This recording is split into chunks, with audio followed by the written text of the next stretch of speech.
All right. Hello. Welcome in to the Eric Zane Show Podcast. Daily show where I discuss news, nonsense, and my personal adventures each and every day of the work week. Late start today, and I knew it was coming. But yesterday I realized when I was podcasting on the Patreon that I had not mentioned that. And I usually like to have you well informed. I don't want you, because you might be like, where's our old pal EZ? And then you worry about me. There was actually one time when I did that years ago where I just didn't start the podcast and took a day off and with like no information. And everybody went crazy. And I was actually up north and Stu McAllister texted me. He goes, hey, are you okay? And I'm like, well, yeah, I am okay. What the fuck's wrong with you? Well, you can't just leave without saying anything. You got to inform people. And I go, oh, fuck, I'm an idiot. So I failed to mention that yesterday when I was free podcasting or anything like that. So I did my best to inform you. Today's the day where the NFK has a scheduled ultrasound at 7:15 to look at his cirrhosis liver. He's really, really doing great, though. The fact that I just marvel at this guy stopping drinking like that. That's not easy to do. He has never looked back. I don't think he's an alcoholic at all. I just think he likes to drink beer. Hang on, coffee. You know how it is. So saved his own life by not drinking anymore. So I'm proud of him. These are all part of the litany of issues that would have killed him some time ago had it not been for the passing of his brother that he lived with and then him moving into here, this residence. The Queen of the Forest stipulation was, okay, well, yeah, our home is your home. Right, Eric? I go, yeah, of course. You see, you can't hesitate. If you hesitate, that sends a message. And you're going to lose anyway. If all these variables are transferred to another family, everything is the same. You got you, dudes, wives, and then brother-in-law who's, a little crispy around the edges, can't live alone, needs to move in. And if you're asked your opinion, if you go, okay, if you do that, that's all right, but that, and that pause, you're going to send a message. So you got to do what your old pal EZ does. Queen of the Forest says, Kevy, you're moving in with us. Right, Eric? I go, yeah. Fuck yes. It's about damn time. I'm so happy.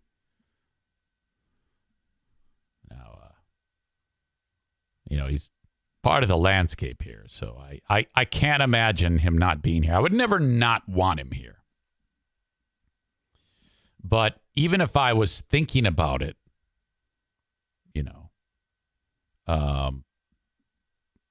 and then ultimately being supportive, that little pause, it can fuck you up. Don't do the pause. You're better off just committing. And then if something needs to be worked out later, you can maybe say, hey, I said that, but can we maybe chit chat about this in private? You can do that. So the Queen of the Forest was like, okay, the only stipulation is you have to go to the doctor. You have to go to the dentist. And it's a damn good thing she put all those in place, because the things that we have worked on to fix up in our little fixer-upper project, the reconstruction of the neck, which was the degeneration, would have paralyzed him, which is why his limbs don't work like yours and mine, because he was slowly but surely strangling his spinal cord, which was compromised in his movements. And that's probably not going to come back, but still, he's okay. The mouth with the teeth that with more holes in them than Swiss cheese. We've been slowly but surely taking care of that problem. The latest, in fact, just the other day.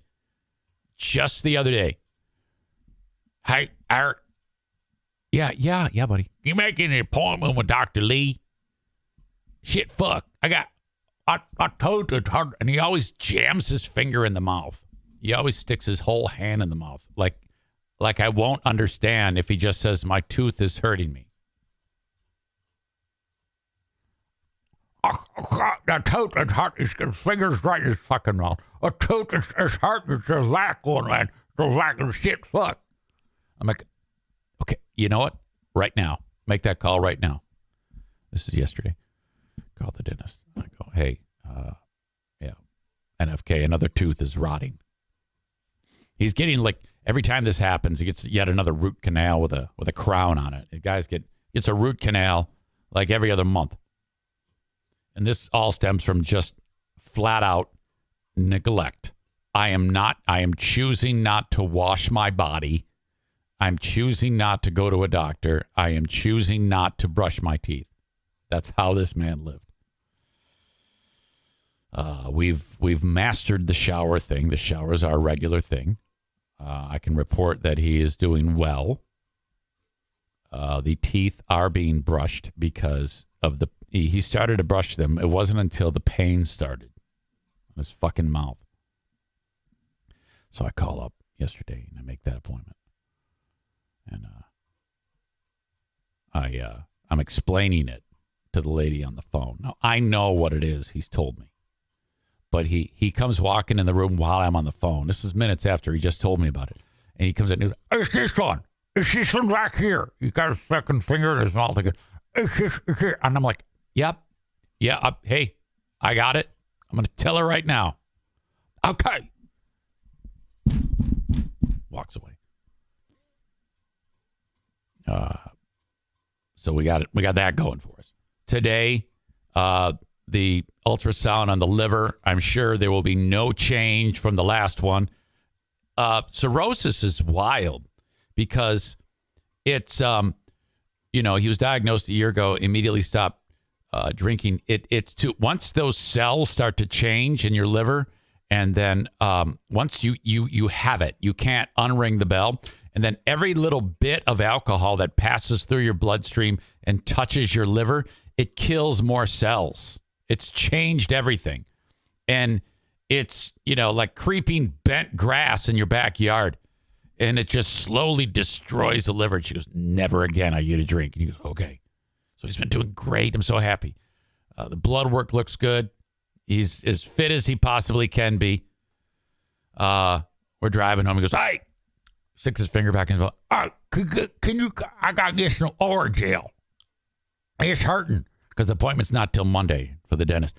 It's tooth is hurting. Can you get me some Orajel? Yeah. So I got home. I actually got home early. I could have started the show earlier, but I had to go buy fucking Orajel. And then he just puts it on. And you want to talk about Pooh Bear points. I see one of you on there wrote Pooh Bear points times 1,000. It was Chris in Buffalo. Boy, you're right, man. She wrote today, thank you for always taking care of my brother.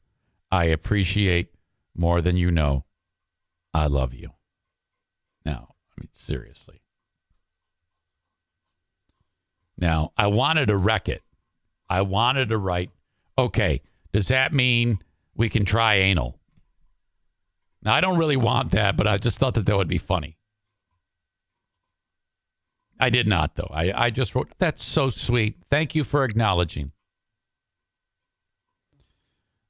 She says also, now this is double points.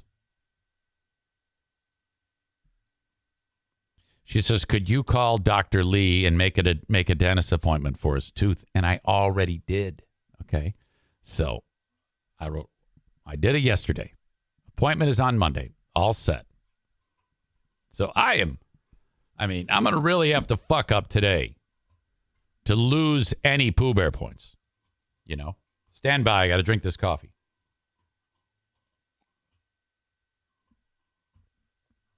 Maureen writes, my son's dear friend just died. He was an alkie. He had cirrhosis and all that goes with it. He was 35. Wow. Holy cow. That is, that's horrible and astonishing. Normally you can survive quite a long time. He must have had the thirst from a young age and really got after it. That's fucked up. Yesterday, holy fuck, we had a hell of a day. We got that free Patreon, we got the free podcast done. That was fun as it always is, like we're having right now. And then I went over to the YMCA. I met with Team Knuckle Dragger. Actually, no, I met with them the day before. I haven't seen them in a while. I walked up to those two and I go, hey, where you been? Where you been? And they just laughed. And because I knew I hadn't been there. Now, I again went on that treadmill. I posted a video of me on the treadmill doing the knees over toes deal. Now, I want to show it to you so that you can kind of understand exactly what is going on here. When that treadmill is not engaged and not on, like you can actually move the belt with just by pushing with your feet. And there's enough resistance that it provides. You have to put quite a bit of effort into it to move that belt, you know? When you're doing it backwards like that, with all of the all that you're doing to make that work, you really are stressing and strengthening your knees. Okay, now I want to show this, but I don't know if I'm going to be able to. Everything's weird. All right, there it is. That's not what I want to show you. It's all fucked up. I've never really mastered this. I do have the same problem when I'm doing the Patreon podcast. God damn it. Well, fuck it. Anyway, that went great. I was able to, the first day I tried this, I was able to jog 0.25 miles. And then I stopped. I said, I don't want to push it. Yesterday, I did 0.35 miles. Awesome. Get done, race home, finish up getting my clips for who are these free beers and who are these Zanes. And then 5:30, we get after it. 5:30, and we went till after 8:30 of podcasting. All of it live. The first time we ever did Who Are These Zanes and Who Are These Free Beers live, but that was fun. So if you are a Tier 2 member on Patreon, you may have already seen it, but we unpacked a lot of shit on those shows. Absolutely a full-on, a full day of Patreon broadcast. And then the Ben and Eric Patreon podcast, which was just so much fun. My God. The hits just kept on coming. Ryan writes, do you find that earning, let's say, a month's worth of Pooh Bear points can be undone as fast as the most minor fuck-up or misstep? At least I do. Oh, yeah. You know, it's kind of like gas prices, how it takes forever for the gas price to lower. And that benefits us. That's the way Pooh Bear points are. But, you know, after a month of it dropping from, let's say, $3.50 a gallon to $3 a gallon, then the next day it'll go after that. After it drops to $3, 1 day's time, it'll go up to $3.60. That's how Pooh Bear points are. And it'll jump for the most minor thing, like it rained for 1 day in Texas. So all the refineries go offline. That's the most pure metaphoric example that I can give you about Pooh Bear points. Bust my ass to fill up the coffers. And then with just a glance, everything gets all fucked up. You just lost all your Pooh Bear points. Fuck! That's how it goes. All right. It is hot as hell in the Southwest. I keep hearing the great state of Michigan being referred to as an oasis state. And, all right. Death Valley, which is a spot in California, Furnace Creek is what it's known as, where because of the way the mountains lie and the way that portion of California is actually below sea level by like 300 feet. And I don't know what the fuck. It gets incredibly hot. The hottest recorded temperature ever on planet Earth was there. 134 degrees was set in like 1917 or 1918. Today, they're supposed to flirt with 130. 130. Considering that in Michigan, if you have a really cold spell where it's in the teens and then it pops up to 30 degrees, we're like, oh man, fucking warm. 130. On my oven, you can set the temperature at like that low to keep food warm. Well, not quite that low, but not much more. Holy shit. Phoenix, 117. Michigan, right now, it's 65. We just had rain all night. We needed that. It was fantastic. I love it. We need a bunch of rain. It rains at night. Fucking great. Today's going to be awesome. Winters here have become, because of global warming, winters here are less of a problem in Michigan. And that's why this is just an oasis state. Michigan is going to be like Southern California in our lifetime. Like San Diego, like San Diego and anything on the shore is like temperate all year long. It's not too hot. It's definitely not cold. Michigan in our lifetime is going to be like San Diego. You watch. Your property values are going to skyrocket as everybody's going to be flocking, because if they don't, they're going to die. So fucking A, this is my plan. I am hoping and praying for more global warming. We really need to amp up our carbon footprint. We need bigger. I need you to run your lawnmower on the Ozone Action Day. And if we increase those greenhouse gases everywhere else, the temperatures are going to rise, and Michigan's going to be even more perfect than it already is. And then everybody, if they don't move to Michigan, is going to die. So the 9.5 million people that live here is probably going to like quadruple. And then I'm going to sell my house for about 8 times its value than it is right now. And right now it's at a good value. So I'm going to sell my home for millions of dollars, and then I'm going to go up north, even further north, where it's even more of an oasis because it's further north, and I'll build a house there. That's the plan. That is my retirement plan. So instead of saving for when you get old and your 401k, in order to ensure plenty of money when I get old, when I retire, when I get more old, I'm already old. It involves increasing our greenhouse gases to up the property value so that when all these the rest of the states, there's going to be like 35 of the states where people cannot live. It'll be uninhabitable. Flooded, hot as hell, dust bowl, a low of 140. Fucking come to Michigan. It's 70 degrees all year long. You're going to love it. Some of this may be complete fallacy and nonsense. Ashley asks, when is Florida going to sink? I don't think it sinks. I think it just gets overwhelmed with water. as the sea levels rise from all this heat.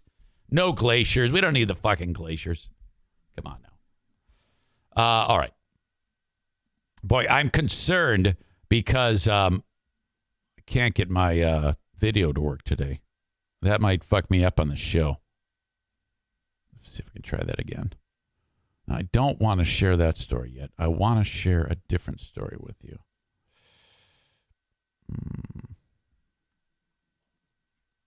Damn it.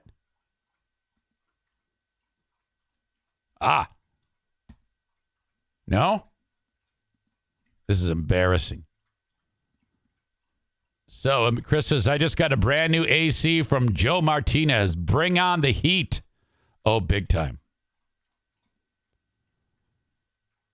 All right. This is knees over toes. Audio check. Video check. Finally got it right. Here we go. Toes, baby. Knees over toes. That's what I do for 10 minutes. One more time. Knees over toes, baby. Knees over toes. That right there for 10 minutes is bulletproofing your old pal EZ's knees. Then I do these tibial raises where you basically just lean against the wall with your feet out and your heels together, and you bring your toes up towards you and hold it for like 3 seconds and bring it down. It strengthens this muscle on the front of the shin. Some of you may know the name Andrew Swofford. Swofford. I'm sorry, Anthony Swofford. Anthony Swofford is the same age as your old pal EZ, but he's much more of a man. Hold on a second. Darla, no. Swofford, at about 20, maybe a little bit before that, enlisted in the Marines. He then was deployed during the first Gulf War when the Iraqis invaded Kuwait, and we rushed in to help them, and we liberated Kuwait, the first Gulf War. Well, Anthony Swofford, his experience in the military, he wrote a book about it. Came out in the early 2000s. Bestseller. A ton of people read it, including a famous director, screenwriter. I don't know who the fuck came up with it, but the book was called Jarhead. They made a film out of it starring Jake Gyllenhaal. Gyllenhaal played Anthony Swofford. This is a classic young man going off to war tale and how military service, especially wartime, can have an adverse effect on one's mental well-being. Book was a bestseller. Film was a hit. And off we go. The book is in libraries in schools. Some of the book is quite graphic, describing military activity. And you might have some of the parts are, I guess, could be described as dirty, which I don't know what happened along the way where we have to completely shelter kids from anything that might be sexual in nature. I mean, if you were to go back and look at the long history of books in our schools from decades gone past to now, there have been plenty of things that have been like, holy shit, I can't believe I'm reading this. And I say good. These young people are getting to a point, the transitionary years, where they're going to be making adult decisions. Who gives a shit if they read something that is reasonably adult in nature? It's not like these things were done to titillate, to actually arouse them. It's part of the story. Such is the case with a book like Gender Queer.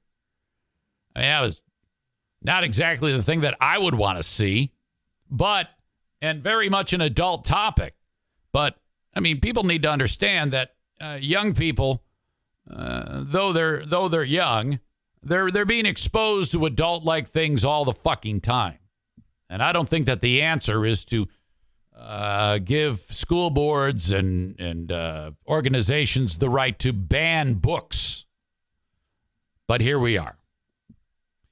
Anthony Swofford found out, the author, that the Hudsonville, Michigan, the city I live in Ottawa County, schools have banned the book Jarhead. And he's pissed off. This actually happened in May, but I wasn't made aware of it till just now. And thank you very much for pointing me in the right direction on this story, Rebecca. But 3 of the school board members of the 7, I'm sorry. Yes, of the 7, 3 of them are influenced by Ottawa Impact. One was already on the board, and she's in lockstep. And then 2 more were supported by Ottawa Impact, and they won their seats. So Ottawa Impact is affecting our local county commission and our school boards. And if you were to look at all the area Ottawa County school boards, you'll see various people who are part of Ottawa Impact. And they're very bullish about having their way with curriculum and making sure that the bullshit that we hear about from Ottawa Impact is maintained now in our schools. So the school board has put together a, excuse me a second, there's a Darla issue. Hey, no, come here. They have a group, a panel of like parents and maybe other educators who, if a parent gets bummed out by a book, says, wait, I want you to review this one. And that happened with the book Jarhead. So they reviewed it and they voted 4-3 to leave the book on the shelves. But that's not stopping the school board. They decided to ignore that and pull the book Jarhead. That has led to Anthony Swofford publishing a piece in the Daily Beast about this exact thing. Culture warriors ban my memoir about being a young Marine. He writes, it turns out even straight white male veterans are not immune from this idea censoring madness. Hold on. I got to take care of something here. What is it? Okay. Sorry. Today's weird because I keep getting interrupted in the time. See, normally when I start the show at 8, Darla just goes to sleep, but she's wide awake right now and she's distracting me massively. So I apologize for that. Let me break down this article from Swofford about what has happened to him and how Ottawa Impact has prompted him to want to write this article for the Daily Beast. He writes, it was my first time. Hold on a second here. God damn it. Everything is fucking up today. I apologize for this. Okay. Damn it. He writes, it was my first time. The experience was not as sexy as the first R-rated movie I snuck into. Sorry, guys. Just one of those moments. Suddenly, I can't read the article, so I have to read it off of my phone. Let me just jump to this portion. In the last few years, the number of banned books has risen at an alarming rate. The targets of this dangerous trend have overwhelmingly been authors of color and members of the LGBTQ plus community whose books deal with issues of identity and equality. The kinds of books that might save a young person's life, which I'm glad he wrote that. And then he says, as a straight white male writer who has written almost exclusively about the military and warfare, I might have thought my books were safe. But recently, in Ottawa County, Michigan, the Board of Education for Hudsonville Public Schools voted 4-3 to ban my book, Jarhead, from the high school library. Apparently, the place is a hot mess of MAGA intrusionists, an area traditionally very Americana, genteel, and self-styling in brand, but newly mired in the divisive politics that have seen popular and acclaimed books banished from library shelves across America. In the fall of 22, the MAGA insurgents on the school board introduced a new policy that's influenced by Ottawa Impact, allowing any school district community member to object to the presence of a book in a school library. A citizen apparently had Jarhead, my best-selling 03 memoir about being a Marine in the first Gulf War, in their Culture Warrior sites, and it was the first book to undergo the district's removal process. The objections included that the book was, quote, an extremely violent, vulgar, porno diatribe, which sounds like just the kind of book a teenager investigating war might need to read. The 7-person academic advisory committee made up of teachers, parents, and administrators read the book and unanimously recommended to the school board that Jarhead remain in circulation. But at a 2-hour May 15th meeting on the proposed Jarhead removal, the board voted 4-3 to yank the books from the stacks.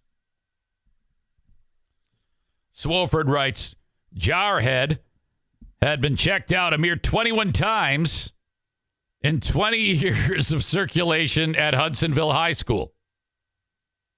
I have no idea who those young readers were, but I doubt that any of my content or language damaged them or compromised their morals.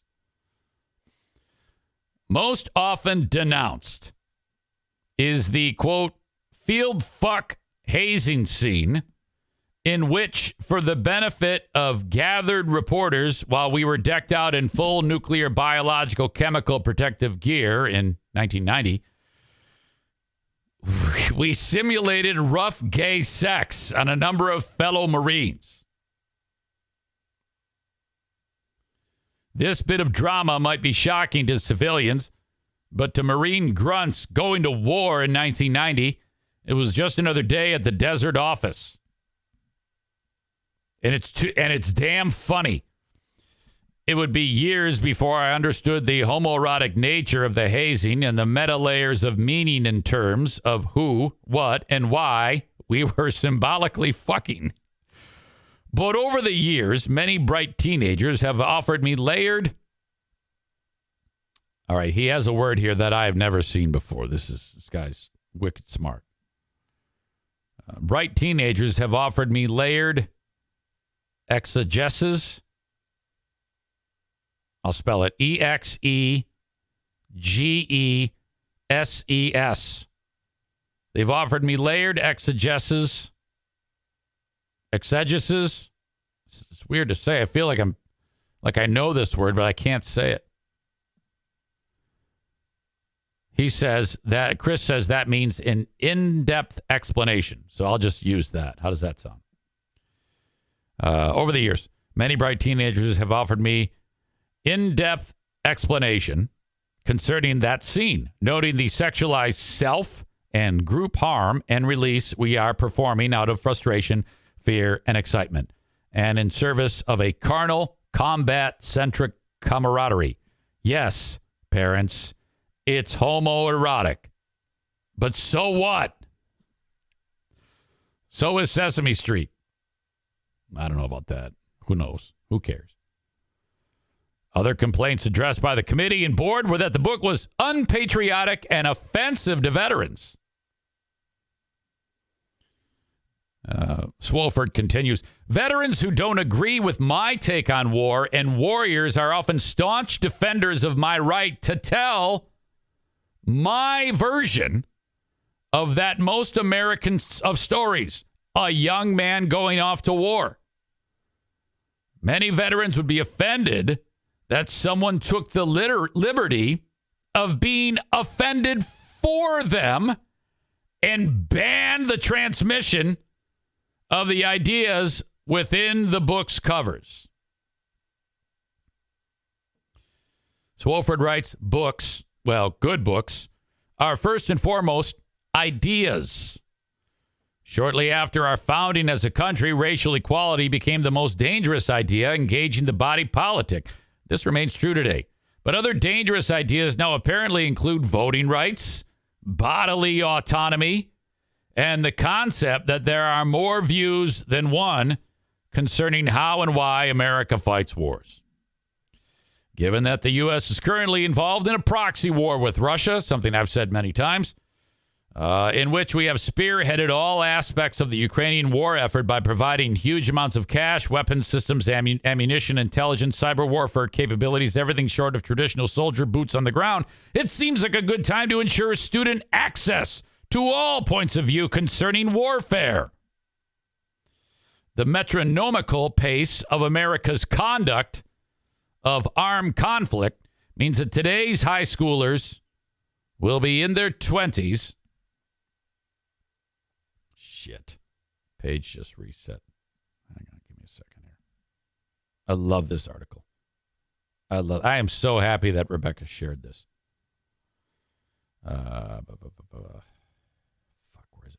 Will be in their 20s when our armies, again, hit a foreign shore for another little war. When I started writing Jarhead, I had nothing about my war other than Rand reports. He says, I had read nothing about my war other than Rand reports, newspaper articles, and the various officer memoirs that invariably follow every conflict. I had modest goals for my first book. I didn't think about sales numbers or a movie option or foreign rights and invitations to international book fairs. I didn't even know those things existed.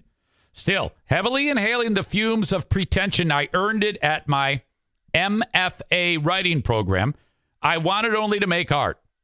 I thought I possessed a number of unique and original insights about the making of young Marines and going to war and what combat does to a young psyche and soul. I thought that on most days I could manage to turn out a page or two of good sentences. I wrote the best book I could.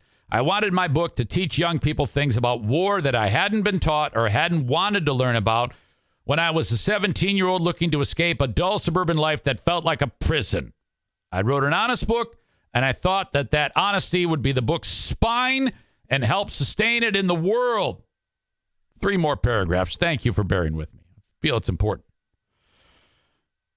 That 20 years later, a politically stacked school board can, over a matter of a few months and 1 2-hour meeting, cancel access to my work and the experiences of me and my fellow Marines feels deeply un-American. But perhaps now I have a new group of comrades, band writers, E.B. Zoboy, Raina Telgemir, Laura Stephen, John Steinbeck. The ranks will grow. The book bans will keep coming. Although, as in Ottawa County, Michigan, the banners like to play with language and call them removals because that must sound less restrictive. Make no mistake, they are banning books, but really they are restricting access to ideas.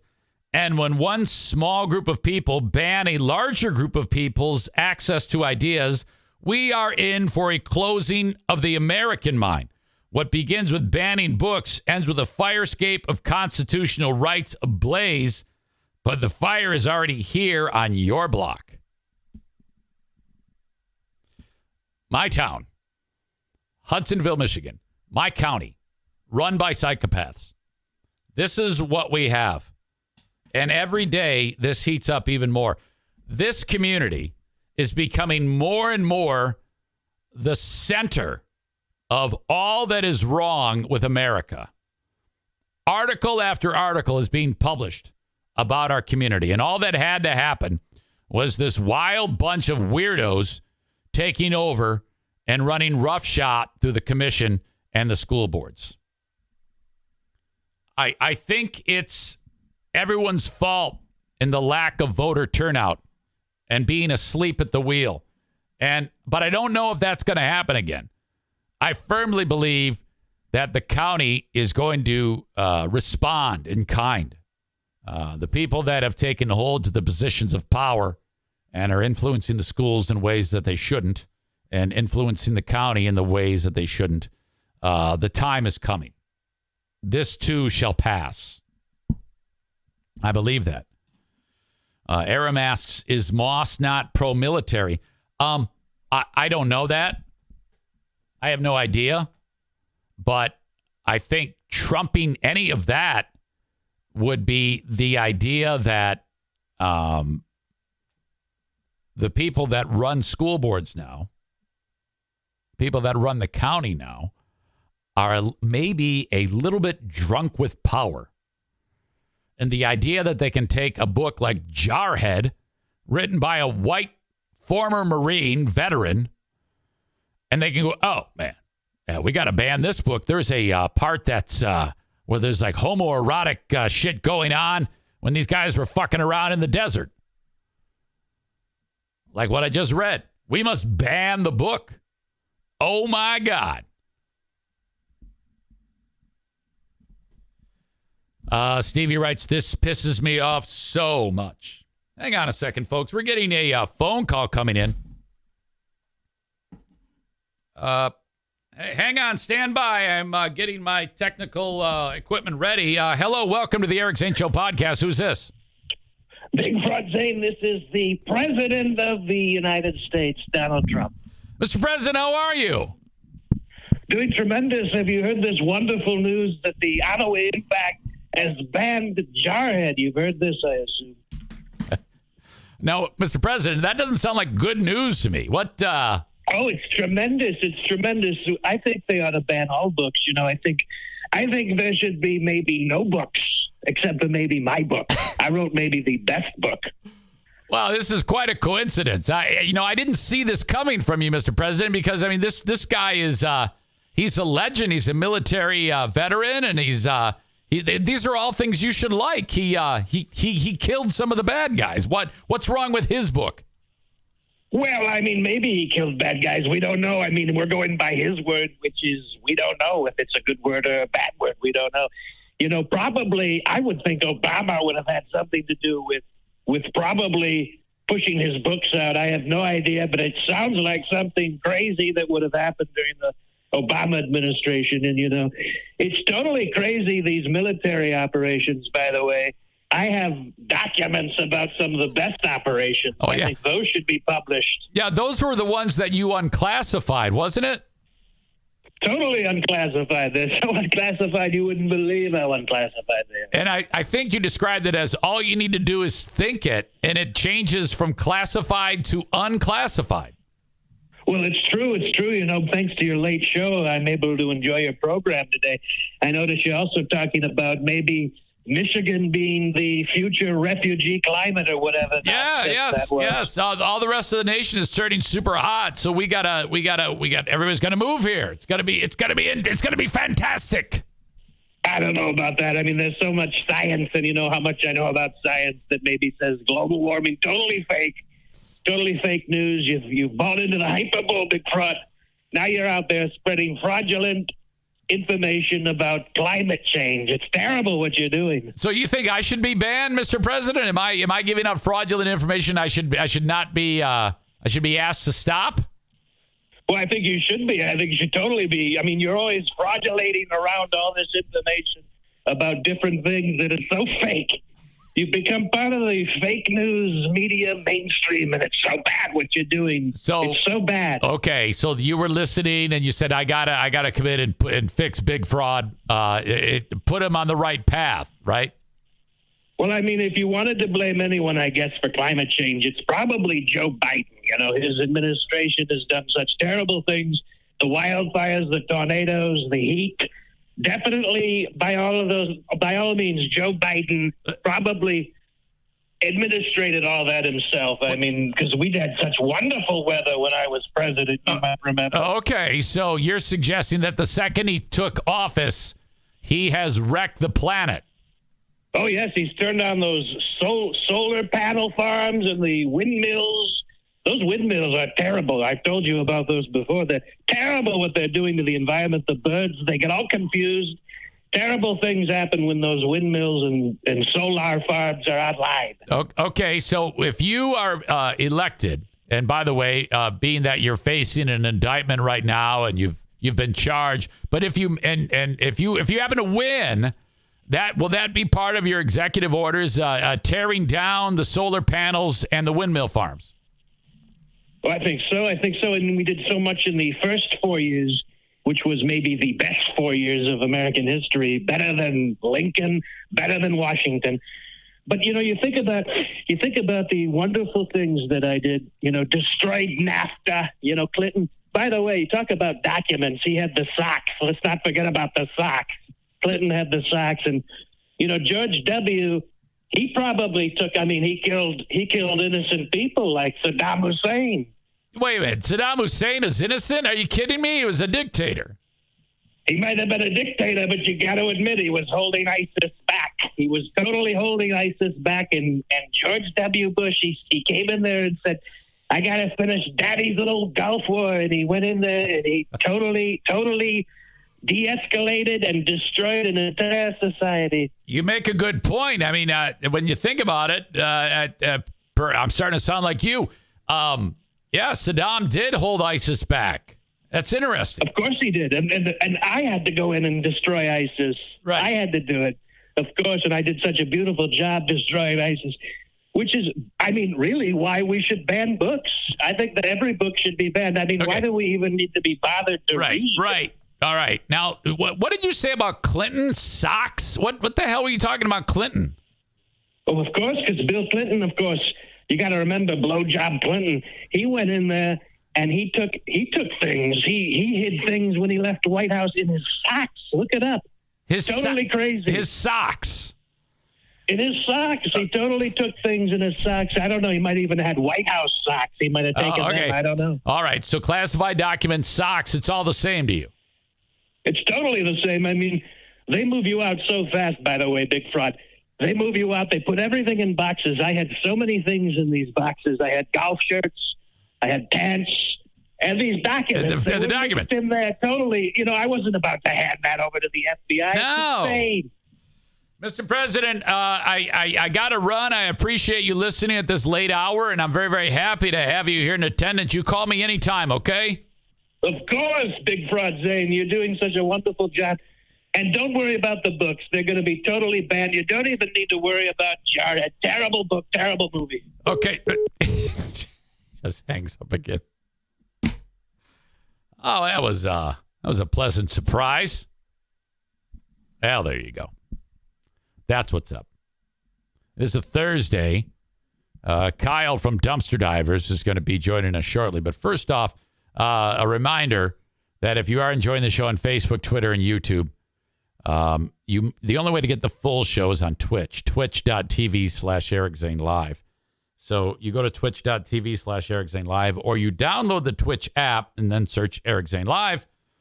And then there I am. Hit the follow button. Then you'll know when I go live, and then you don't get interrupted, Facebook, because I'm going to interrupt it for Facebook. I'm going to kick you guys out because I want you to go to Twitch. It's simple. Twitch.tv/Eric Zane Live, or download the Twitch app. Search Eric Zane Live. You can, darken the screen and still listen. Run it through your Bluetooth if you want the show live. Some of you don't care. You get the show, the pre-recorded audio podcast, because this becomes that audio podcast on the free platform. But if you ever want it live, still, regardless, follow me, twitch.tv/Eric Zane Live. Patreon is there for you if you need more to listen to and you want to support the show on ad-free, listener-supported Patreon.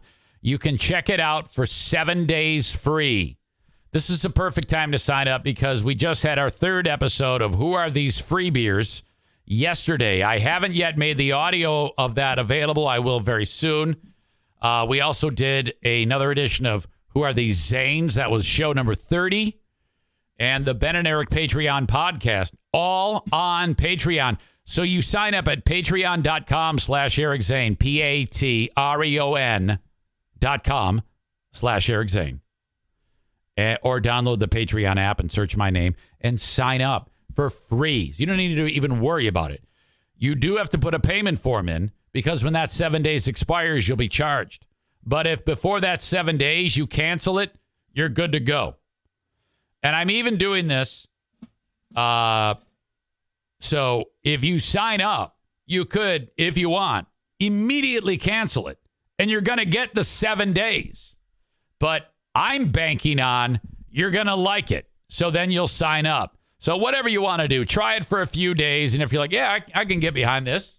I can support this. And just let it ride. $5 or $10 a month. And you get hours and hours of content every week. You can also subscribe by the year, and I will reduce it by 10%. Patrick just did this in South Carolina. What is $120 for a year for a Tier 2 membership is $108. What is $60 for a Tier 1 membership, which is all of the audio, is $54. Patreon.com/Eric Zane. So, Facebook, Twitter, and YouTube. YouTube. I'm kicking you out. Twitch and Facebook brought to you by Irvine's Auto Repair, Grand Rapids Hybrid and EV. Twitter brought to you by Blue Frost IT. The open and live stream of today's show brought to you by Berlin Raceway. There's racing this weekend, and I want you to sit with me at Berlin Raceway. Festivities get started at 6:30 on Saturday. Now they've got a 2-night event, Friday and Saturday at Berlin. The Super Modifieds are in town. Those are the cars that have the crazy giant wing on the back. They stay glued to the track, so they're going to go faster than anything you've ever seen. Average speeds for what they normally run at Berlin is about 100 miles an hour. These go about 125 on average, with top speeds coming out of turn 3 of about a 140. Holy shit. On a half-mile track, less than a half-mile track. My God. I will see you Saturday. So buy the tickets, berlinraceway.com. You get a group together. 15 and under free, parking free, coolers welcome. Bring your snacks. No alcohol, no glass. And then when you buy the tickets and you're walking in, message me. EZ, where are you all sitting? I'm going to come sit by you. We'll plop our asses down together and have a great time. berlinraceway.com. The Mario Flores Lakeshore team of Van Dyke Mortgage wants to get a mortgage for you. It doesn't matter where you are in the U.S. They are everywhere. They are the country's largest, #1 rated in the mortgage industry. The Mario Flores Lakeshore team of Van Dyke Mortgage. 231-332-6505 from sea to shining sea. Whether it's your first mortgage, that's a scary time, or your 10th mortgage. You've done this so many times. You're like, yeah, just let me sign the shit. Yeah, at that closing, I have a stamp with my name, and I don't even pick up a pen because I'm all about time efficiency. So they go, all right, signature. Boom, boom, boom. I'm in and out of there in 3 minutes. And then they whenever I would get a refi, and I've done this many, many times. Like I recently went, not recently, a few years ago, I dropped it from a 30-year to a 15-year. Best thing I ever did. It was before the mortgage rates jumped up with the pandemic. This is before the pandemic. I got that fucking rate down to like a fixed 15-year of, I think, 3.35%, which is nuts for a mortgage. And I've been through it so many times. I had my stamp. And then the folks from the title place are like, here, let's explain this. I go, don't even. Let's just get this done. I don't care. Whatever you tell me, I'm not going to listen. I'm going to sign all this shit. You're going to give me the super long folder with the long documents, and I'm going to throw it in a fucking shelf. And in a few years, I'm going to burn it on the fire. Yeah, but we got to tell you, don't. Just pretend you did.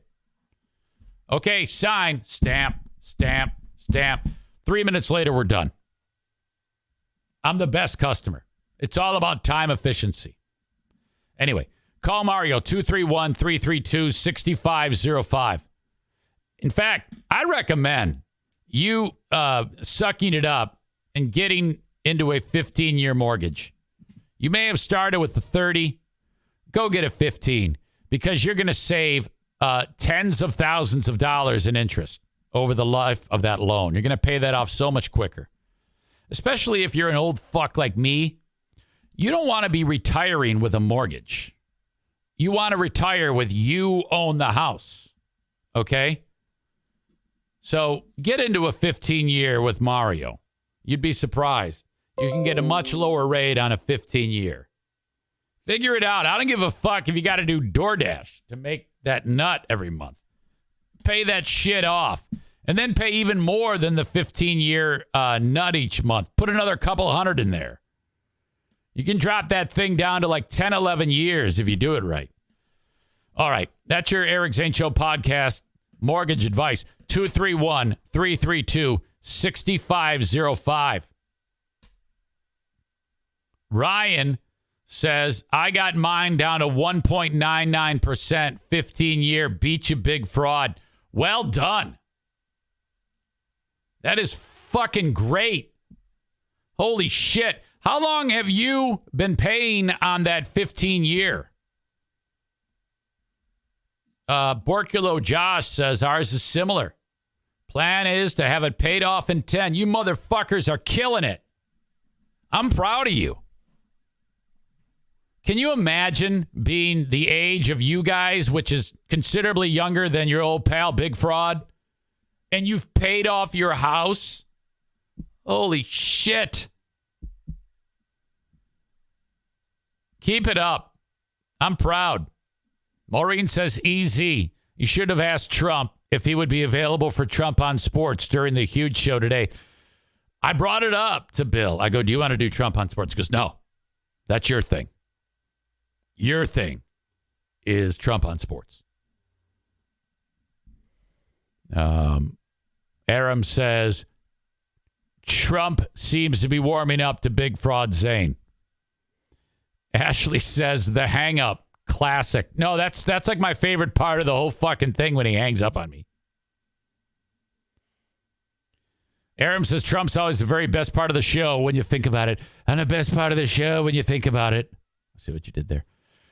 Chris writes, with all the content on Patreon, it makes training for the Grand Rapids Marathon a lot more enjoyable. Speaking of Grand Rapids, is backwards treadmill guy going to get you healed up to do the race with Michael Ball again? Cannot say. Cannot say. I'm taking that day by day. I don't even want to get that far. Right now, my goal is to avoid pain. Chris in Maine says, good morning, Zaner. Caught up on Dear Meathead while you were out this morning. The joke that MH beat diabetes and that the only limbs he lost were by his own doing. Big Pop. I don't know what that means. The joke that, oh, I got it. MH is Meathead. I couldn't figure out what that was. The joke that Meathead beat diabetes and the only limbs he lost were by his own doing. The joke. You liked the joke, I guess. Okay. I know Joanne liked it. Chris says, I liked your joke, Dick.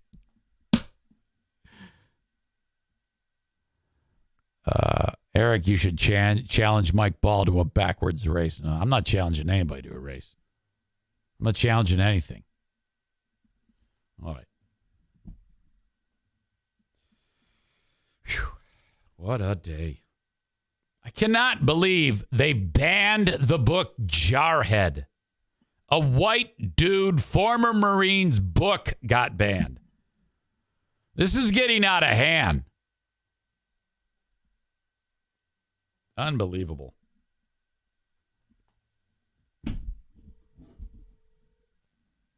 Oops. Called the wrong number. I called my dad. Must have been in my head. Let's bring in Kyle from Dumpster Divers for another edition of Dumpster. Let's Kill with Kyle. I shouldn't even be saying Dumpster Divers because he was not signed up as a sponsor.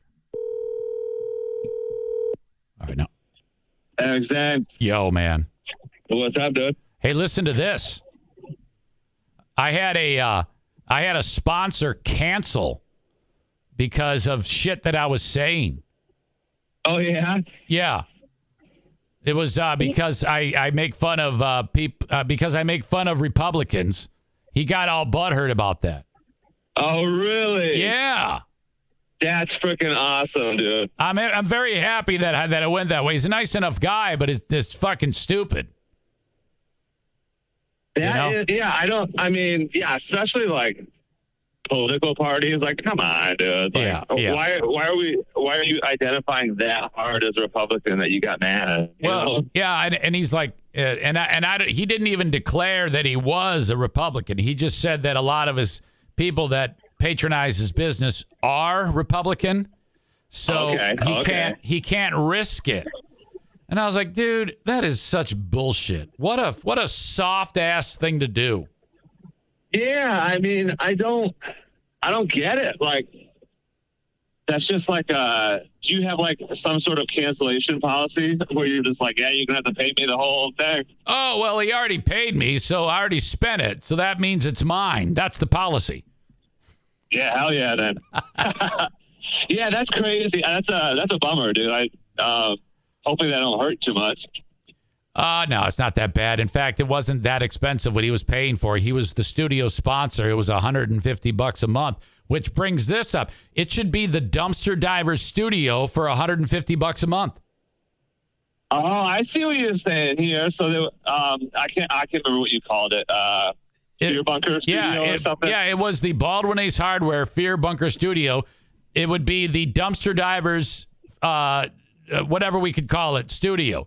It'd be the Dumpster Divers Studio, and I could like do the show from a fucking dumpster. That'd be sick, dude. We could just build you like a dumpster out of cardboard and just put it behind your camera. Yes. And shit. You're like, I'm coming to you live from inside the damn dumpster, ready to suck some cocks. Oh fuck! So how goes it today? What are you doing today? Yep, I'm just Uh-oh. the old shit, and then gonna go cut out some ceiling tiles and stuff a little bit later, and just some fun stuff. All right, good deal. So what's going on? What do you want to talk about today? So let me tell you this, Eric Zane. Hold on. Let me pop this screen back open. Yeah. There is basically nothing great happening in the world. I'll tell you that. Only thing I saw was like some lady or something returned a book that was overdue at a Massachusetts library for 119 years. That's stupid. Who the fuck would want to talk about that? Why would you? Well, first of all, I can never figure out why they do that. If it's 100, it's probably worth something. Sell the fucking thing. Yeah, exactly. And this one guy, I guess this guy is trying to get into like a world record, like the Guinness World Record for. He just has a collection of 70,000 pencils, and I guess they're evaluating it to see if it's a record. Come on, dude, it's a record. Nobody's got 70,000 pencils. You know what I mean? Yeah, and the things that they evaluate that are so dumb. I mean, it seems like you could basically formulate any type of idea and say, hey, I'm going to attempt to get in and out of the most dumpsters in a 24-hour period. And you could do that. That'd be sick. And you would win. Oh, you know what? I'm going to create one. I'm going to create a record like that. I like how you're thinking here, Eric Zane. I'm just shitting ideas, Kyle. That's my thing. I'm just an idea shitter. That's what I usually do. You know what I mean? I'm usually the idea guy that will have like no logistical plan for it when I say it. Yeah. And then I have to come up with it later. Now, does Emilio ever come up with ideas, or is he more of a, fuck that shit cut? Is he like shooting down the ideas? No, I'd say we're actually somewhat equal in like the hey, what do you think about this? Sentence. So we both go back and forth with it, I'd say. Does it happen where the idea flies out of someone's mouth and there's an immediate hell no, or is it always, well, maybe? Yeah, I would say that we've never done a hell no unless it's like an obvious joke. You know what I mean? Okay. But yeah, I think we're pretty accepting dudes. You know what I mean? Okay, I love to hear that. Do you still have that one employment? One employee? What's the guy's name? Tony? Yes. Yeah. He is actually coming back on Monday. He is from his injury. So. Oh no! I did. Oh fuck! I didn't know he got hurt. I'm sorry to hear that.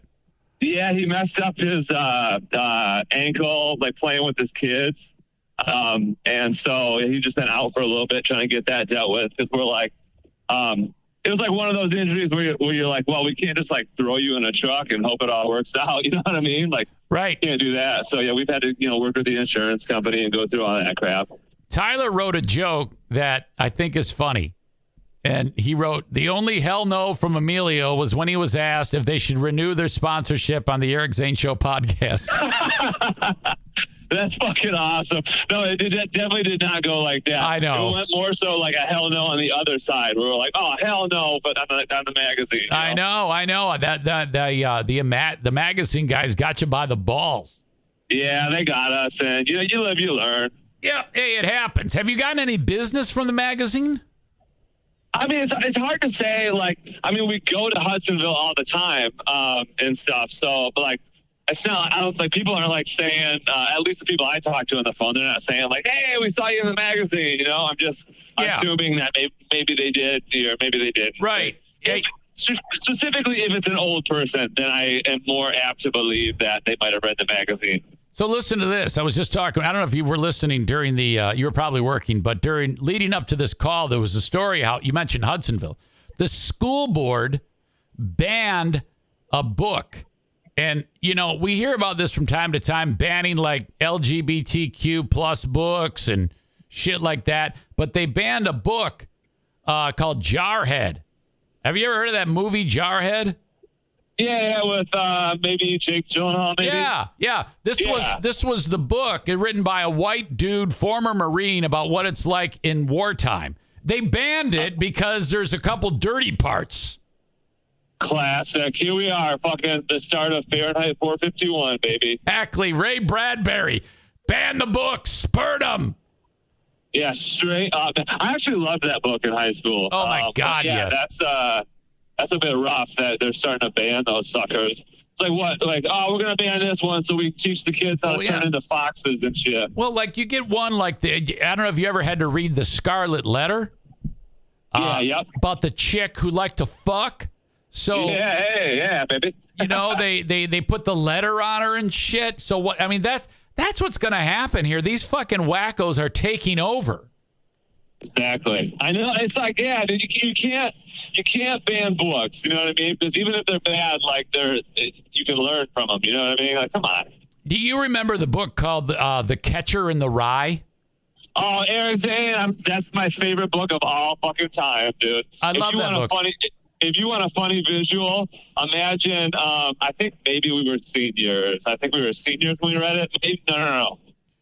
Maybe sophomore. I don't know. We read it at some point. But anyways, picture the scene, right? The class is dead silent as we're supposed to read out of the book for 30 minutes.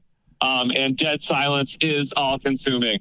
But then you hear me, I don't know, every minute and a half, just chuckling out loud because I fucking love that book, baby. It cracked me up, dude. Yeah. No, that was a great book. In fact, when I was growing up, I loved the Beatles and I loved that book. So my worlds collided when the fucking guy that shot John Lennon murdered him because of that fucking book. Yeah. Oh no, that must have been a rough little time for you, dude. Oh yeah, I was conflicted. I was like, motherfucker, that guy killed Lennon based because he loved that book so much or some shit. Because I guess the character was talking about being a phony, people being phony. Yeah. He thought Lennon was a phony, so he shot him. What a dick. I know, that's fucked up, dude. And then you got your good pal Jared Leto playing that guy in a movie, Oh, playing the guy who shot Lennon? Yeah, there's some movie out there where he was that guy and he was like got all fat and shit. Oh shit! And then I don't remember what it was called. It might have just been called like shooting Lennon. I don't fucking know. Have you watched anything decent lately on TV? Has anything caught your eye that you've watched? I was actually going to talk about this, Eric Zane. Have you seen this motherfucking show on Netflix called, I think, Deep Fake Love? Deep Fake Love? No. Well, you wouldn't, because there's two things. Number one, it's a reality show, and number two, it's not even in English. But here's what you fucking do, Eric Zane. You basically just select the option where they just hire these people to read what they're saying in English. Yeah. Because that's always the best way to do it, because those people are not watching the show while they read it, so they have no fucking clue like what sort of emotion they're supposed to be using. Okay. But anyways, so here's the premise of the show, right? You and your significant other go on this game show, right? And then you split up into different groups, and then you go into this room like whenever you're supposed to, and then you watch video footage of basically your significant other claiming like they want to bone somebody else, or like they are boning somebody else or making out with somebody else, but they could be using deep fake technology, so you don't know if it's real or not. Oh. Right? All right. He's fucking, and of course, every fucking person like believes it's real, so they get all fucking pissed, and then they go back to their side and they start boning somebody, and so it's just mass fucking chaos, dude. And then the cherry on top is you got like, it's like, I think it's in Spanish maybe, but like something will happen and like some like lazy ass white dude would just like overdub and just be like, oh no, this is terrible. You know what I mean? It's fucking, it's grade A shit, Eric Zane. So it's funny just to watch the shitty overdub. Yeah, and then you get to watch people be terrible humans, dude. It's awesome.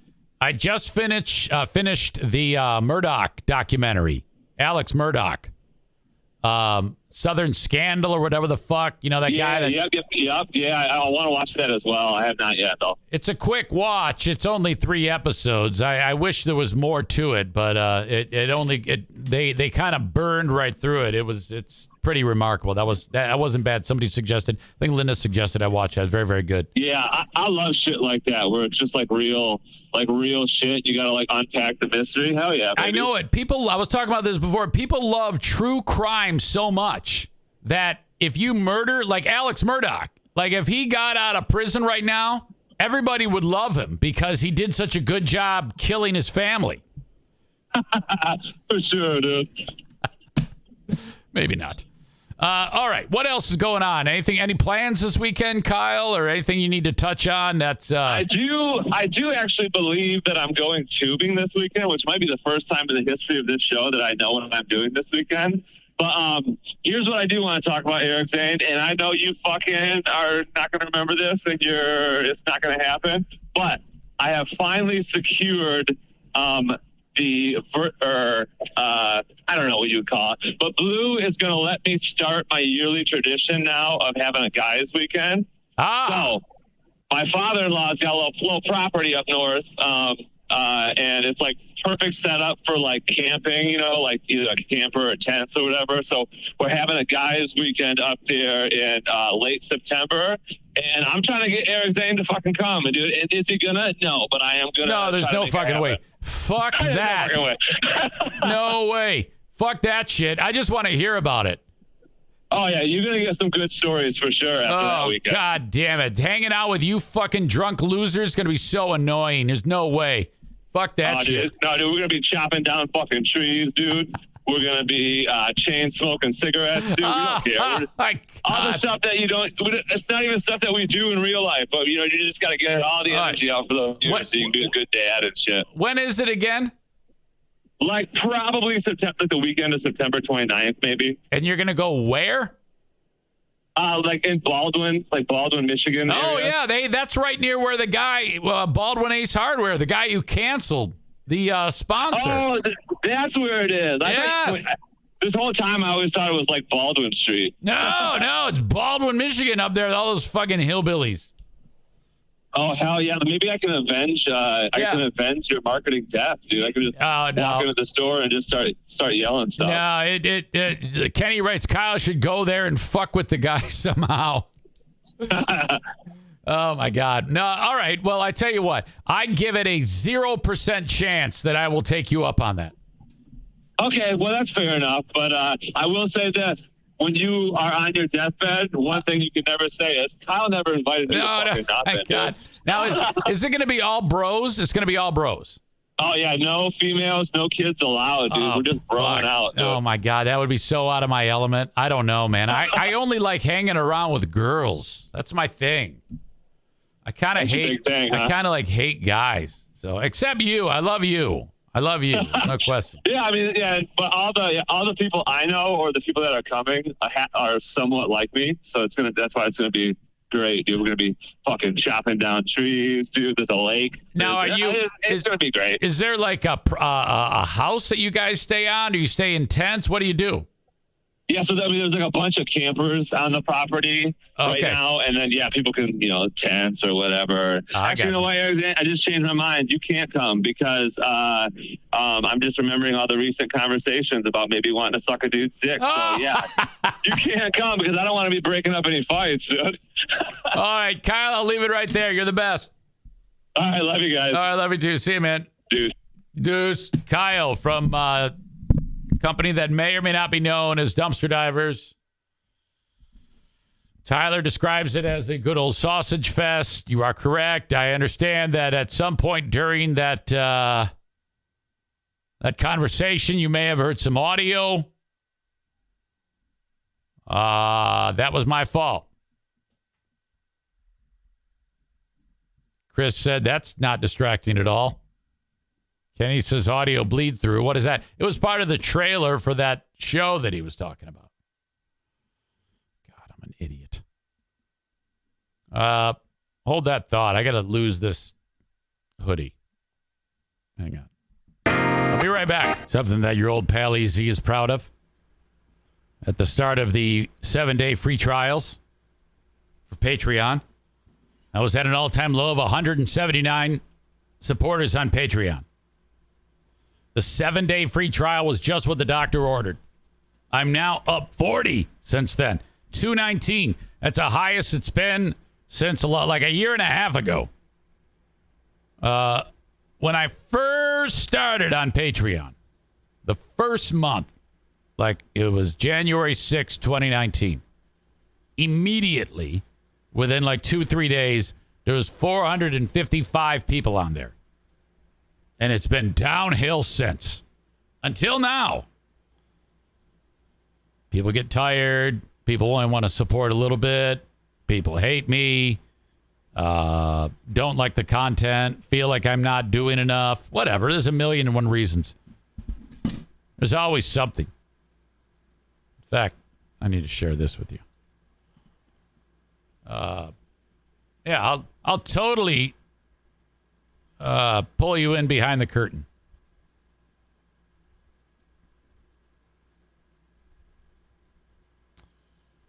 This is actually quite interesting, I think. This is a graph of Patreon. Month 1, 300, that's right here on the far left, 383 active patrons. Now, it says 383, but I distinctly remember having 455. So maybe it started that way, and then by the end of the month, it was down to 383. That's, I think, what happened. Month 2, it goes down to 375. I remember those days vividly because I was like, when I had the 455, I was like, holy shit, those people are going to stay there forever. I'm going to be rich. And then it dwindled. And then I remember having anxiety attacks. And then the next month, it dropped down to 315. I was like, oh, no. And this is about the same time that Ben took a run at me. Do you remember that time when Ben took a run at me and said that I was a bully in the workplace or some shit? And that's what this precipitous drop, that's what that was all about. And then 298, and then 277, June of 19, 6 months in. Continues to drop, 246. Continues to drop, 222. Down to 213 in June of 2020. For some reason, it takes off again here. I don't know what the fuck happened. I think this was when I started doing the Ben and Eric Patreon podcast. That's when it went up. Then it levels off again. and then continues to go down. What am I doing wrong? How come I can't get anybody to sign up? 231 August 2 years ago. And then right here, this is the Zaniac Exodus. It was at 220, and then it dropped down to 203. The great Zaniac Exodus. And then it kind of slowly dwindled. It eventually got down to one of these. It said 179. I don't remember what it was. Maybe it was 180. I don't know. But then, right here, is when I started to do the free trial, and it has taken off. And it's because people can try it for free, and then they go, oh, you know what? I think I like this. And I also added the new shows, Who Are These Zanes? Who Are These Free Beers? That all helped. And now I'm adding Who Are These Ottawa Fascists? And Who Are These Justins? I'll do the Who Are These Fascists with Stu McAllister once a month. And basically that show, if you don't know, is just reviewing the Ottawa County Commission meetings, public comment, when the wackos get up there and speak. And then Stu and I sit there and call them fat fucks while they're speaking. I cannot wait for that. That's on patreon.com/Eric Zane. I also want to share this with you. I knew that this was going to be a match made in heaven, and these two would be fast friends. They just strike me as sisters separated at birth. That would be the multi-talented Megan and Allison. Megan from Irvine's Auto Repair, Grand Rapids Hybrid and EV. Allison from Harbor Humane. Both staunch supporters of this show. And great friends. Allison writes, hey, Eric.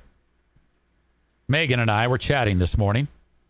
She's going to help me out with some pre-car show donation collecting.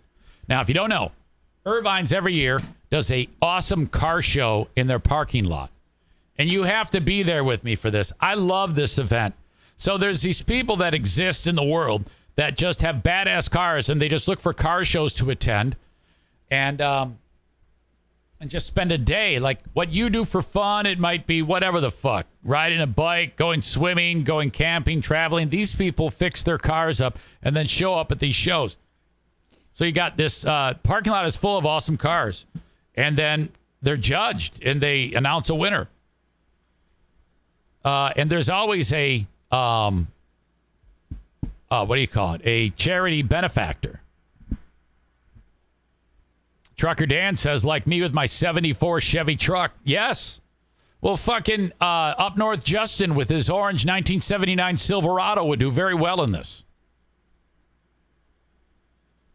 We're talking about pre-car show donation collecting for the shelter, Harbor Humane. We are ridiculously low on some key supplies. So I sent her our wish list, and she's going to be putting out a social media email blast. Could you share on the podcast, too? Local audience members, friends, whatever, could drop off key supplies at Irvine's. Or we have an Amazon wish list that even the hillbillies in Nashville could order from. She says that with love.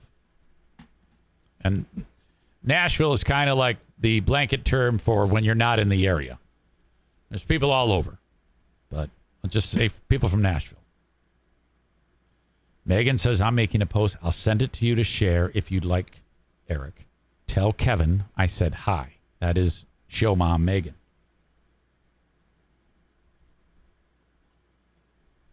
All right. So now I'm going to share that with you right now because I like to keep them happy.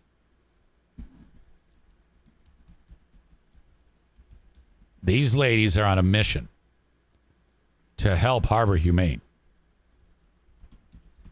And I want to do everything I can to help them out. Let's see what we got here. Oh, my God. This is awesome. Our friends at Harbor Humane have urgent needs. They're caring for furry friends who don't yet have a home. Please consider donating some items that can be dropped off with us. Thank you. Urgent needs. Wet kitten food. I am Sheba or Science Diet. paper towel, toilet paper, brown paper bags, peanut butter, baby food, canned chicken, must be in water, not oil, items that are needed but not as urgently, unscented cat litter, feral food like Meow Mix or equivalent, pumpkin, catnip, lickable cat treats, sliced cheese, Kraft singles or similar, and hot dogs. So you bring that over to Irvine's Auto Repair, Grand Rapids Hybrid and EV, and then that's it. You're in business. Now, what she said about the Amazon thing, I don't see that, but as soon as I get that, I will pass that along. So there you go. Very, very cool. Well done to everybody at Irvine's. Look at that lobby. Oh, my gosh. You guys have changed so much. Look at that. And there's the coffee hot chocolate machine. Oh, I can't wait to go over there and just have at it on that thing. All right. That's a lot of loose ends that I wanted to tie. Thank you so much for being part of this. Now, next thing to talk about. Maureen writes, by the way, are we planning to go to the car show again? I would love to go. Thursday night, I stay over for work the next day. Tyler says Megan's a fantastic barista as well with that coffee machine. When is the car show? Fuck, I got it written down, but I don't know off the top of my head. Sometime in August. It's the date is saved. Maybe Bosco's after the car show, Eric. Absolutely. I'll make you your fries. Absolute master at the fries. Okay. Moving on this late edition of the Eric Zane Show podcast. Hang on, I got to respond to this. I'm just talking to the latest Eric Zane Show podcast kidney donor. This is actually the only one. But this guy, Scott, how do I say his last name? Panawazik, saw the old EZ kidney donation adventure. And he said, fuck that. I can do it too. Saw a news story on Channel 13, local dude, and said, yeah, you know what? I'm going to do it. And he just gave it away. He just did it on Monday. Saved this chick's life. I'm so proud of this guy. I've been talking to him. So I just invited him on the show, Scott Panawazik. And I said, hey, because he just got released from the hospital today. And he said, can we do tomorrow? Just getting settled at home. Also, maybe going to see if she's available. You got it. Thanks, brother. Okay. So new friend for your old pal, EZ. We're like kidney brothers now. Car show is August 24.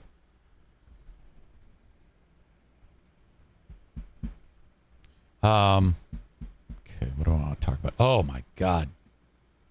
Some babies are in the news. This is really fucked up. Baby story number one. This is one of those we didn't know we were pregnant thing. And I guess these two people, they're young couple. The baby comes flying out of the chick, and 1 second before the baby was born, they had no idea that she was pregnant. So they're walking into like by an area of businesses somewhere in, I think it was Texas. Yeah. And there's a business that specializes in, like, believe it or not, mobility scooters. So they go, we need a scooter out here. This chick just had a baby. And she's like walking through the parking lot, and the baby's still attached by the umbilical cord, and she's dragging the baby as it's hanging out of her vagina. And they're like, what the fuck just happened? Can you imagine the surprise you would have when a baby comes flying out of you? Maureen says she loves baby flies out and didn't know pregnant stories. I do too. It's so great. The baby's fine. The mom's fine. Oh, God.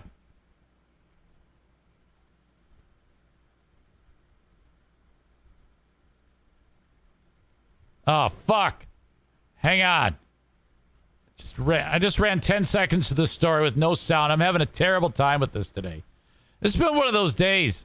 I've enjoyed doing the show, but I keep fucking shit up. Let me start the whole thing over again. Yes, we do have some available. After hours of calls and customers, Angela Owens figured the teen boy who walked in around 2 yesterday was just one more. And I thought he was a customer. I asked him if I could help them. When he said his baby and girlfriend needed help, she ran, assuming the child was choking. And I opened the passenger door to see a young girl sitting there with a newborn baby and her face wrapped in a towel. Look at the baby has got the full head of uterine meat hair going on. That's a lot of hair on a baby. Holy shit. Hour-old Tabitha Perry was also working at Highline Mobility. By the way, Tabitha's hot. And grabbed a wheelchair. On the phone with 911, Owens helped tie the umbilical cord with a string. There was no thought into right it, place, really. right time. Yeah. What do you think about that look? MILF with that neck choker. I think that's a hot look. I like that. Being a mother. We had to do Wasn't it Joe who says that means you're a black belt in BJ's? what we had to do. There's no other option at that point. Both have 3 kids and could tell the new teen parents were frightened and in shock. Worried they wouldn't make it to a safe haven spot, Owens accepted the child herself. Did some crying. She was moving. She was trying to suckle on her fists to try to get food. I hope that. So they said, here you go. They got rid of the umbilical cord, and then they just gave it to these people that are working at the mobility store. Here, it's your baby now. Seriously. That's what that they don't end up in trouble because I feel like they did the right thing. Yeah, they did that's what we're worried That's about. what's killing me right now. The Safe Haven or Baby Moses law says that any child under 60 days old can be taken to any fire station or hospital in the state of Texas, but the child does have to be taken inside. We are mostly concerned about the child and the mother.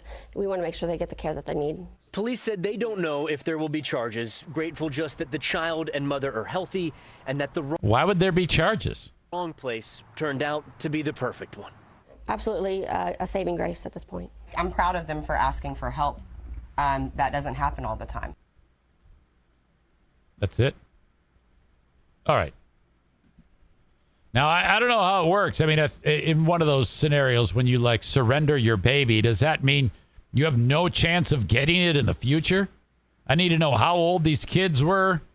I need to know more about the didn't know I was pregnant, that scenario, which is the amount of times that people have said, how? When someone said, yeah, I didn't know I was pregnant. And it's still a valid question. And no matter how many times I hear it, I can't quite grasp what's happening. Does that actually occur where if a young lady is pregnant, it doesn't show? Nothing at all? Even, if someone is a little beefy, maybe she's, pleasantly plump or something like that, I can see it, but there are times that people are slightly built and I didn't know I was pregnant. And the whole idea of you no longer have a menstrual cycle. Plus, the child's a term baby. Even if Maureen says, a lot of times they're overweight and you can't tell. However, even if that is the case, the baby's moving all the time in there. It wants out. It's let me fuck out of here. That come on now. If I have a fart moving through my colon, I know it. My grandson's mom wore baggy sweatshirts. I had no idea she was 6 months along. Yeah, okay. Yeah, I believe that. But still 6 months. We're talking 9 months. How? And then the idea that they gave up the baby. That's fantastic. I wonder if they can get the kid back, though. I would hope that they could. Chris says good for her for having the baby and giving it up instead of killing it. Yeah, that's true. But how? Again, keep in mind, she didn't know she was pregnant. She's just walking around and a baby come flying out of her. All right. The next story is horrible. There's a dead child involved. I want to get out in front of this so you know there's a dead child alert on this story. So if I just say, hey, guess what? And then just start playing the story, and then you find out during the story there's a dead child. So I got to kind of talk about it for a little bit. It's a local story where this stupid bitch, she's a total junkie, and she kept all of her fucking drugs available for the toddler to consume them. And the kid did, and the kid died. And now this stupid whore is going to prison for a while. This is so great. And I stand by, actually, before I comment further, I'm going to go ahead and play the story. Now, I said video check, audio check has been a problem with me today, so I want to make sure that I do that. There they are. They're ready to go. Here we go. Audio check, video check. It says guilt, regrets, pain. Mother sentenced after son's OD death. Of a 17-month-old child that died in Kentwood after consuming antidepressant pills. Okay, now you notice she's coming into the courtroom with a black eye. I'll bet you somebody socked her in one of the sisters beat her ass in jail, as they should. 17-month-old child that died in Kentwood after consuming antidepressant pills was sentenced to prison this afternoon. News 8's Demetrius Sanders was in the courtroom at that sentencing when it was handed down. He joins us live in studio with more. Demetrius? Well, Emily and Brian, as part of an agreement, Hope Marshall had her involuntary manslaughter charge dropped. But in May, she pled guilty to second-degree child abuse. Today, Marshall emotional as she learned her fate. I am a mother full of guilt, shame, regrets, and stupidity. Pain. A mother's worst nightmare is losing a child. But what do you do when your own actions are responsible? You go to prison. Wait till you hear more about this. You might be like, easy, you're being cold. Wait till you hear the circumstances in this one. Those are the words of Hope Marshall prior to being sentenced to at least 18 months in prison. By the way, if your lawyer comes to court with that haircut, it's time to get a new lawyer. For the death of her toddler son, Caden Woods. Caden died from acute bupropion and duloxetine toxicity. Both are antidepressants. Caden is in my world, and I failed him so bad. I let my drug addiction destroy my precious son's life and my two other sons' life as well. On June 23rd last year, Caden was found unresponsive at a home in Kentwood on Prince Albert Southeast and Garland Street Southeast. When investigators searched the home, they found hazardous items, including a soup pot filled with vomit. What? A soup pot filled with vomit? Now, I don't know how hazardous a soup pot filled with vomit. That's pretty much a staple meal plan choice for former Zaniacs. But nevertheless, they got a fucking pot filled with vomit. Jesus. A marijuana pipe and Xanax. Investigators also located 3 loose antidepressants, which Marshall said belonged to her. This is the third one of these cases that I've had in the last 6 months, where parents or parents and their significant others have left drugs around their place, on the floor, on tables, where children have gotten to them and have died as a result. Judge Paul Denenfield says he hopes these incidents sends a message to parents to keep all drugs out of the reach of children. If parents want to sit around and use drugs, whether it's legal or illegal, I guess that's a choice they make on their own. Children don't make a choice of being tempted by things that children would normally reach out and try to ingest. In Marshall, it's ridiculous that this judge has to explain this to a mother of 3. Says in prison and afterwards, she hopes to turn her life around. I hope you can see how bad I want to change my life and how sorry I am for my actions and how much I've reflected on them. I just want help, and the fact that I had to lose my son to realize that is sad. I'm sorry for rambling. Now, Caden's father... I think she's saying the right things. I mean, if there's no rock bottom, if there is a rock bottom, this would have to be it. And if it's not, well, then she's dead. She's going to die. Kyle Wood also received a sentence of at least 30 months for the toddler's death. The maximum penalty... Wait a minute. Now, Caden's father, Kyle Wood, also received a sentence of at least 30 months for the toddler's death. The maximum penalty for Wood and Marshall is 10 years. Oh, Emily. All right. That's fucking horrible. I guess what I want to say here and I've said it before, but it's worth mentioning. If we have to pass an aptitude test to learn how to drive, you should have to pass an aptitude test to have children. This is part of the Eric Zane presidential campaign New Deal. I would make it an executive order that you have to pass an aptitude test to breed. If you do not take, or if you flunk the aptitude test and you have a child, it is taken from you until you pass the aptitude test. Chris says you should also have to do that to vote. That sounds fantastic. Trucker Dan says Clevin from Idiocracy. Never seen the film, but perhaps there's some similarities. Kenny writes, just a few months ago in Nashville, there was an illegal authorized daycare where a baby died and was only found when other parents went there to pick up their kids. The daycare lady wasn't even there. Oh, my God. Whenever I know that my grandkids are coming over, holy fuck, man.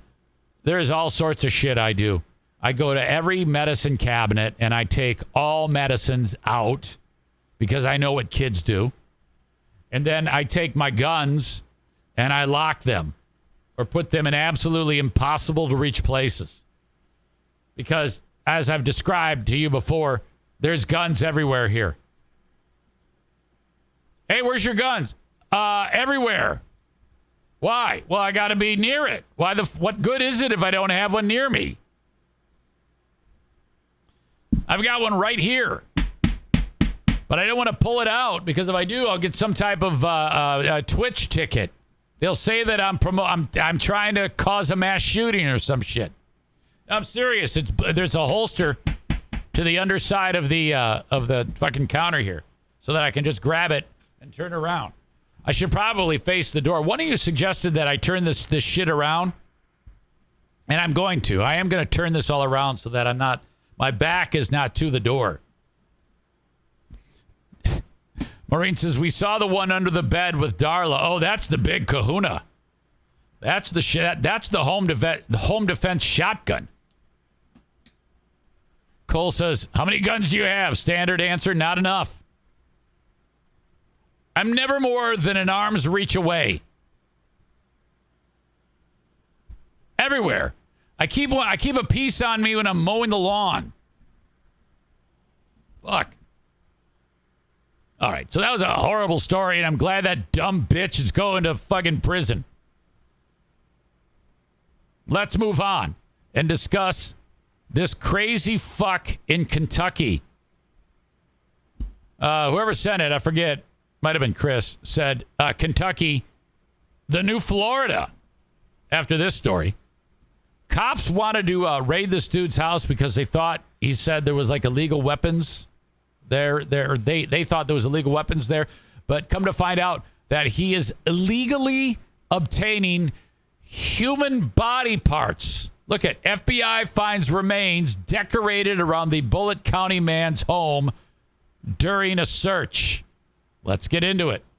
Well, Vicki, James Knott first got on the FBI's radar when they were investigating a Pennsylvania man who was found to be in possession of human organs and was connected with other people who were selling remains.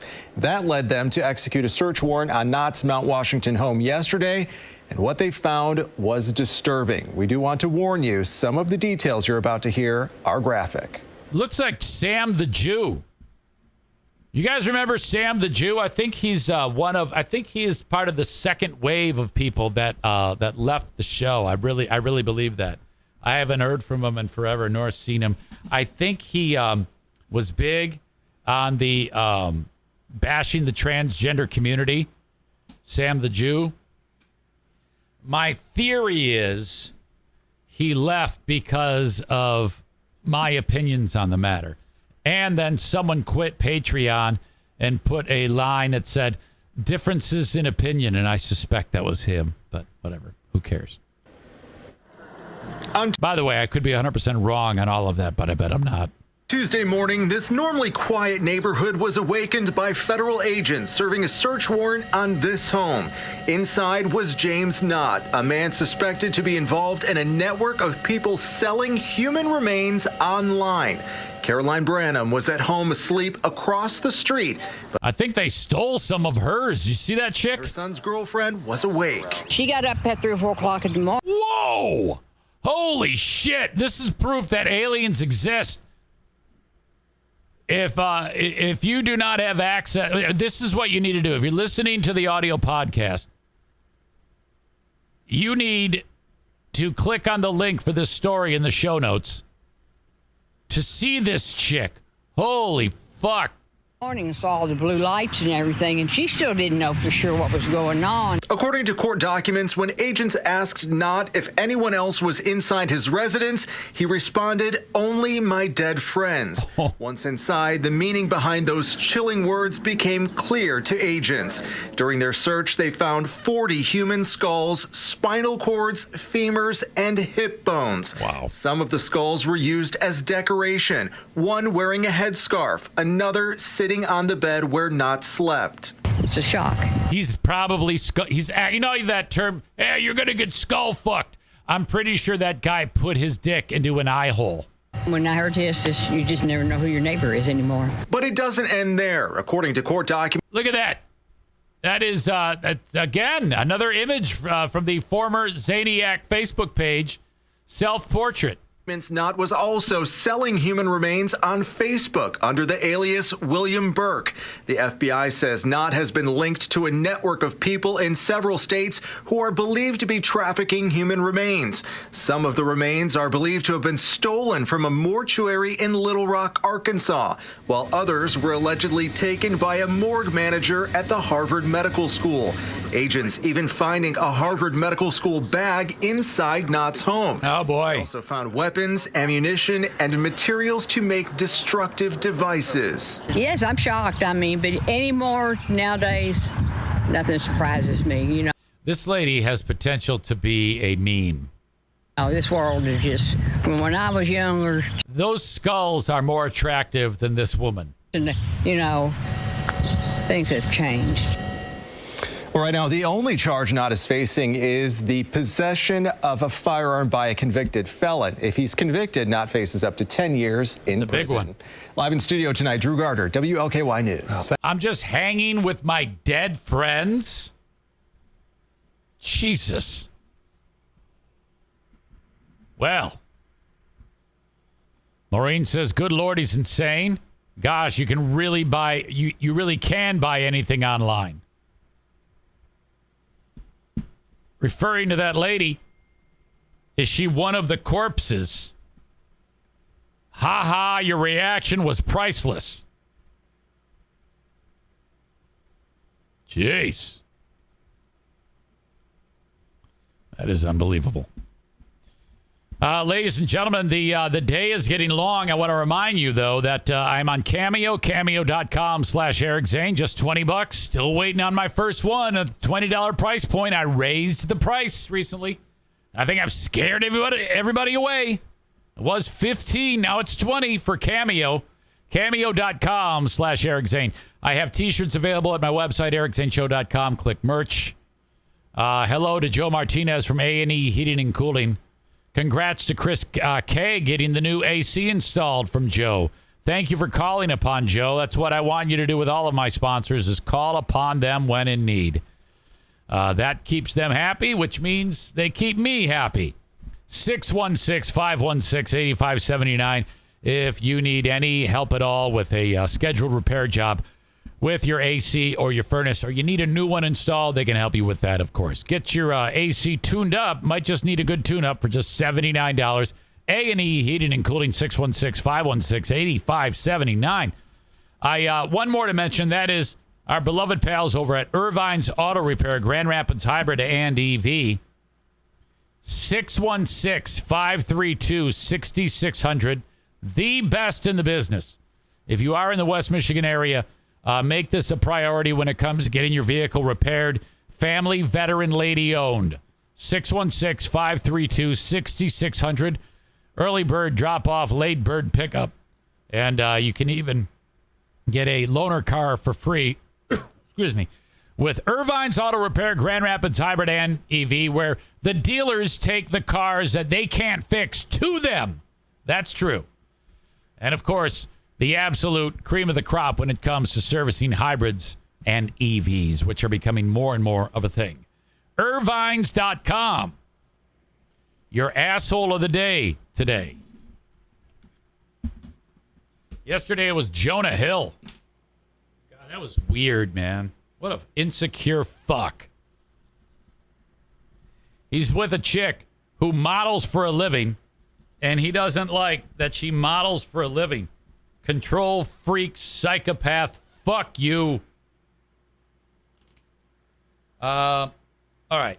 Brought to you by TC Paintball. Who's it going to be today? I got, the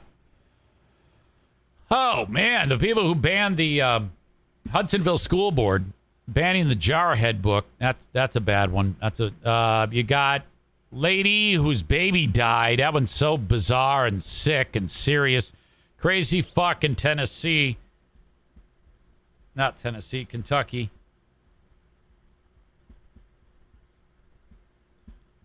But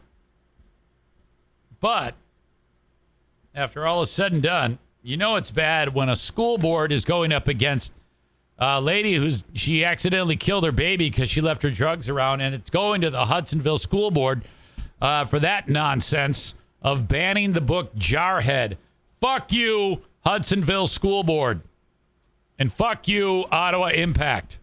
Your day is coming. Enjoy it while it lasts. First thing that you will encounter is the recall of Lucy Ebel in about 3-4 months. Then you are no longer the majority with 6 of you fucks on the commission. You will then only have 5 on an 11-person commission. You will then be fucked right in the butt. That is the beginning of the end for you. 1 year later, you will be voted out, and everybody will be happy. That is my time today. Thank you for being part of the Eric Zane Show podcast. Join me on listener-supported ad-free Patreon. Patreon.com/Eric Zane. It's free for 7 days. Sign up now so you can hear Who Are These Free Beers? Episode 3 just recorded yesterday. Who Are These Zanes? Episode 30 recorded yesterday. Ryan says, when will the Patreon happen? Well, it better happen soon because I got to be in downtown Grand Rapids by 2:20 p.m. So I think I'm going to go get a snack, and then I'll be doing the Patreon. Have a good one, folks. Until next time, bye-bye.